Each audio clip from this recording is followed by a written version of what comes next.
அடுத்த திருப்பார்த்தன் பள்ளி ஸ்ரீ செண்பகவள்ளி தாயார் சமேத ஸ்ரீ பார்த்தசாரதி பெருமாள் ஸ்ரீ கோலவள்ளி ராமர் திருக்கோவில் தெப்ப உற்சவம் நடைபெற்றது.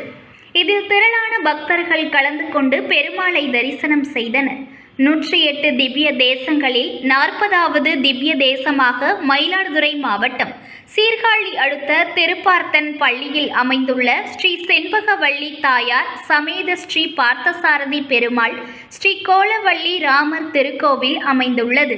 சிறப்புமிக்க இக்கோவிலில் கட்க புஷ்பகரணி தீர்த்தத்தில் சிறப்பு அலங்காரத்தில் தெப்ப திருவிழா வெகு விமர்சையாக நடைபெற்றது. கடந்த மாதம் 24ஆம் தேதி கொடியேற்றத்துடன் துவங்கிய பிரம்மோற்சவத்தின் 12ஆம் நாள் திருவிழாவான தெப்போற்சவம் நடைபெற்றது. முன்னதாக ஸ்ரீ பார்த்தசாரதி பெருமாள் ஸ்ரீதேவி பூதேவியுடன் சிறப்பு அலங்காரத்தில் எழுந்தருளி வீதியுலாவுடன் தீர்த்த குளத்தில் அலங்கரிக்கப்பட்ட தெப்பத்தில் எழுந்தருளினார். இதனைத் தொடர்ந்து 5 முறை வலம் வந்தது. திரளான பக்தர்கள் கலந்து கொண்டு பெருமாளை தரிசனம் செய்தனர்.